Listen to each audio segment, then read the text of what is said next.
আসসালামু আলাইকুম। আপনি ফেসবুক পে আউট অ্যাকাউন্ট কারেকশনের হাজারবার আবেদন করলেও আপনি আপনার অ্যাকাউন্টে ঠিক করতে পারবেন না। কারণ কি জানেন? কারণ হচ্ছে আবেদনের সাথে যে অথেন্টিক ডকুমেন্ট দিতে হয় সেটি কিন্তু আপনি দিচ্ছেন না। অথেন্টিক ডকুমেন্ট বলতে আমি বোঝাচ্ছি এনআইডি কার্ডের ফটোকপি, পাসপোর্টের ফটোকপি অথবা ড্রাইভিং লাইসেন্সের ফটোকপি। আপনার কিন্তু ফেসবুক পে আউট অ্যাকাউন্ট কারেকশনের আবেদনটি ফেসবুক অথরিটির কাছে গ্রহণযোগ্যতা পাচ্ছে না বা তারা অ্যাকসেপ্ট করছে না। আপনি যদি আপনার ফেসবুক পে আউট অ্যাকাউন্টের নাম, জন্ম তারিখ, বিজনেস টাইপ অথবা কান্ট্রি ঠিক করতে চান তাহলে আপনাকে কিন্তু আবেদনের সাথে অবশ্যই অথেন্টিক ডকুমেন্ট দিতে হবে, যেটি আপনার পে আউট অ্যাকাউন্ট নামের সাথে হুবহুব মিলে যাবে। তো কিভাবে আপনি আবেদনটি সঠিকভাবে করবেন এবং আবেদনের কোন অংশগুলো আপনাকে বাদ দিতে হবে এবং কোন অংশগুলো সহ আবেদন করবেন, কোনটা আপনার জন্য প্রয়োজন নেই, বিস্তারিত ডিটেলস আমি দেখিয়ে দিব এবং কিভাবে আপনি আপনার অথেন্টিক ডকুমেন্টগুলো অ্যাটাচড ফাইল হিসেবে যোগ করবেন সেই বিষয়গুলো আমি এই ভিডিওতে সুন্দরভাবে দেখিয়ে দেব। তো সুতরাং ভিডিওটি না টেনে সম্পূর্ণ ভিডিওটি দেখলে আশা করছি আপনি আপনার পে আউট অ্যাকাউন্ট ইনফরমেশনের যে ভুলগুলো রয়েছে সবগুলো খুব সুন্দরভাবে ঠিক করে নিতে পারবেন। এনিওয়ে, আমার এই চ্যানেলে ফেসবুক পে আউট অ্যাকাউন্ট ঠিক করার আরও বেশ কয়েকটি ভিডিও রয়েছে, সেগুলো আপনারা দেখে নিলে যে কোনো একটি উপায় হয়তো আপনার কাজে লেগে যেতে পারে। তো আমি চলে যাচ্ছি কম্পিউটারে এবং সেখান থেকে আপনাদের সম্পূর্ণ প্রসেসটি সুন্দরভাবে দেখিয়ে দিচ্ছি। ওকে, অলরেডি আমরা ডেস্কটপ এনভায়রনমেন্টে চলে এসেছি। এখানে আসার পূর্বেই আপনি আপনার national ID card, driving licence অথবা পাসপোর্টের একটি ছবি তুলে আপনার কম্পিউটারে সেভ করে রেখে দিবেন। দেওয়ার পর এখানে আরেকটু কাজ রয়েছে, এই প্রফেশনাল ড্যাশবোর্ডে আপনারা ক্লিক করে দেবেন। আমি প্রফেশনাল ড্যাশবোর্ডে ক্লিক করছি। এখান থেকে অল টুলসে আমরা ক্লিক করে দেব। দেওয়ার পর আমরা এখান থেকে ডান পাশে একটু নিচের দিকে আসবো, যে পে আউট রয়েছে, পে আউটে ক্লিক করব। পে আউটে ক্লিক করার পর এই যে বাম পাশে দেখুন সেটিং রয়েছে, সেটিংয়ে ক্লিক করব এবং এখান থেকে এই যে পে আউটের যত ইনফরমেশন রয়েছে এই সম্পূর্ণ ইনফরমেশনের একটি স্ক্রিনশট তুলতে হবে। তো সম্পূর্ণ পেজের 2-3 পেজের ইনফরমেশন এখানে কিভাবে একটি স্ক্রিনশটে নেবেন এ সংক্রান্ত ভিডিও আমার এই চ্যানেলে রয়েছে। এই যে ভিডিওর থাম্বনেলটি, এই ভিডিওটা দেখে নিলে আপনি এই সম্পূর্ণ পেজের একটি স্ক্রিনশট নিতে পারবেন একটি ক্লিকেই। তো সেটা দেখে নেবেন। দেখে নেওয়ার পর এটা আপনি সেভ করে রাখবেন। তারপর এখান থেকে আমরা ব্যাকে চলে আসবো। এখানের কাজ আমাদের এতটুকুই। এখন এখান থেকে আবার অল টুলসে ক্লিক করব এবং এখান থেকে আমরা মেটা বিজনেস সুইট অপশনটি খুঁজে নেব। এই যে দেখুন মেটা বিজনেস সুইট, এখানে ক্লিক করব। ক্লিক করার পর অল টুলসে আবার ক্লিক করব।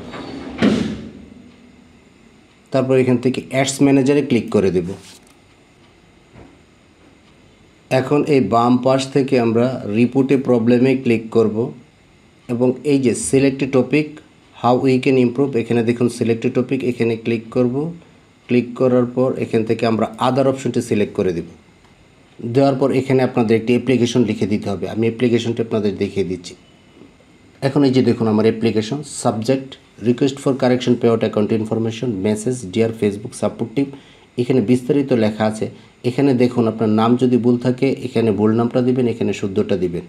ডেট অফ বার্থ যদি ভুল থাকে এখানে ভুল ডেট অফ বার্থটা দিবেন, এখানে সঠিকটা দিবেন। বিজনেস টাইপ ভুল থাকলে এখানে ভুলটা দিবেন, এখানে সঠিকটা দিবেন। কান্ট্রি ভুল থাকলে এখানে ভুল দিবেন, এটা সঠিক দিবেন। তারপর দেখুন আমি এখানে লিখে দিছি, kindly update the details in my pay out account. I am also attaching valid government issued ID documents such as passport NID, আমি পাসপোর্ট দিয়ে দিব। তো এখানে আপনার সিনসিয়ারলি আপনার নামটা দিয়ে দিবেন, এখানে একটা জিমেল দিয়ে দিবেন এবং এখানে আপনার ফেসবুকের প্রোফাইল লিঙ্কটা দিয়ে দিবেন। তো আমি সবগুলো এক জায়গায় লিখে রেখেছি সঠিকভাবে, সেখান থেকে দিয়ে দিচ্ছি।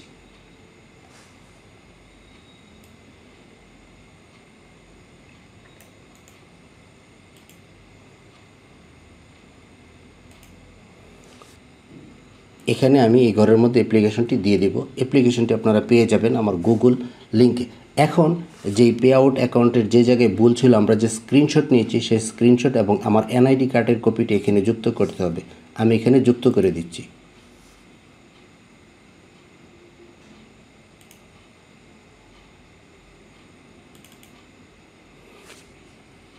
এই যে দেখুন দুইটি ফাইল, একটি হচ্ছে Facebook pay out account screenshot এবং একটি হচ্ছে এনআইডি।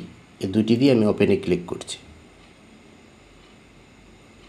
এই যে দেখুন দুইটি আমার এখানে যুক্ত হয়ে গেছে। এখন আমি যখন সেন্ড ফিডব্যাকে ক্লিক করব, আমার এই অ্যাপ্লিকেশনটি ফেসবুক টিমের কাছে পৌঁছে যাবে এবং পৌঁছলে তারা আমার এই জিমেলেও রিপ্লাই দিতে পারবে অথবা আমার ফেসবুকেও তারা রিপ্লাই দিবে। আমরা সেটা কোথা থেকে দেখব, চলুন দেখে নিই। আমি এটি সেন্ড করছি না, কারণ যেহেতু আমার এই ইনফরমেশনগুলো, অ্যাকাউন্ট ইনফরমেশনগুলো যথাযথ রয়েছে, ঠিক রয়েছে। তো আপনারা এইভাবে প্রসেসটা করে এই সেন্ড ফিডব্যাকে ক্লিক করে দিবেন, তাইলেই হয়ে যাবে। তো এখন চলুন কোথায় থেকে আপনারা বাকি জিনিসটা দেখবেন, দেখিয়ে দিচ্ছি। এখানে ফেসবুকের প্রথম দিকে চলে আসবেন, এই যে প্রোফাইল লোগোতে ক্লিক করবেন, হেল্প অ্যান্ড সাপোর্টে ক্লিক করবেন, সাপোর্ট ইনবক্সে ক্লিক করবেন।